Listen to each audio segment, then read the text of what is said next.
Welcome to OmniView, episode 55 for May 19, 2026. Multiple perspectives, one briefing. Let's look at the day's news from every angle. Russia and Belarus have begun joint nuclear drills while the UN Security Council meets on Ukraine, highlighting how routine military exercises can quickly raise regional tensions. The UN Security Council convened at the request of Denmark, France, Greece, Latvia, Liberia, and the UK to discuss the situation in Ukraine.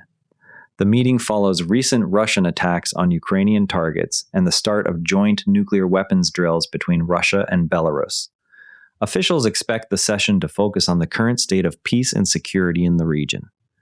The Guardian frames the drills as a direct response to intensified cross-border strikes, emphasizing the risk of miscalculation during an already fragile period. Russian state-aligned reporting tends to present the exercises as standard defensive preparedness rather than escalation. European governments calling the meeting appear to view it as a necessary step to maintain international oversight and prevent further deterioration along NATO's eastern flank. What signals do joint nuclear drills send during active conflicts? Shifting now to Europe. Germany's Angela Merkel and Ukraine's Volodymyr Zelensky are among the initial recipients of the new European Order of Merit. The awards will be presented at a ceremony in Strasbourg. The honor recognizes contributions to European unity and values. Deutsche Welle coverage highlights the award as a symbolic recognition of long-standing leadership during crises. Some European commentators see the timing, amid ongoing conflict in Ukraine, as an effort to reinforce solidarity among member states. Others note that such honors can serve both to celebrate past achievements and to signal current political priorities within the European Parliament. What criteria determine recipients of new European honors? In Spain, a gunman in the small town of El Ejido, near Almeria, reportedly killed his parents and wounded 4 others, including 2 babies. The incident occurred around 11 p.m. local time on Monday. Authorities are continuing to investigate the circumstances. Mail Online reporting focuses on the family connections and the presence of young children among the victims. Local Spanish media have emphasized the shock in a typically quiet community. Investigators are examining whether prior domestic issues played a role, though full details remain under review. How do small communities respond to sudden violent incidents? Meanwhile, a shooting at the Islamic Center of San Diego left 1 person dead and others wounded. Amin Abdullah, a father of 8, died while trying to protect others during the attack. 2 teenagers opened fire at the center on Monday morning. Mail Online accounts stress Abdullah's role as a security guard and his family responsibilities. Community statements have described him as someone who acted to shield others. Local authorities continue to piece together the sequence of events from witness accounts and evidence collected at the scene. What safety measures are typically in place at places of worship? In Australia, Independent Senator David Pocock warned that proposed capital gains tax adjustments could push tech investment offshore. Prime Minister Anthony Albanese responded by dismissing an associated AI meme campaign as flattering. The debate centers on how tax settings affect startup retention. The Guardian reports highlight concerns from startup representatives that higher taxes may reduce incentives for founders to remain in Australia. Government statements emphasize the need for fair revenue measures while maintaining competitiveness.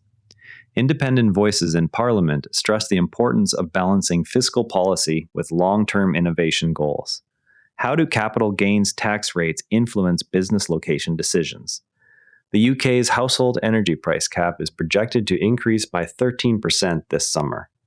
The rise is linked to higher wholesale gas and power costs influenced by international developments. This would mark the largest gain since 2023. Bloomberg analysis connects the increase directly to global supply pressures. Consumer groups are likely to focus on the added burden for households already managing higher living costs. Government officials may emphasize efforts to mitigate long-term price volatility through diversified energy sources. How do international events translate into domestic energy bills? Entrepreneur Dan Thompson acquired the island of Sensei in 2025 with the goal of creating a nation run by AI systems. The project draws inspiration from historical figures such as Winston Churchill and Mahatma Gandhi for its leadership model. Approximately 12,000 people have already registered as e-residents.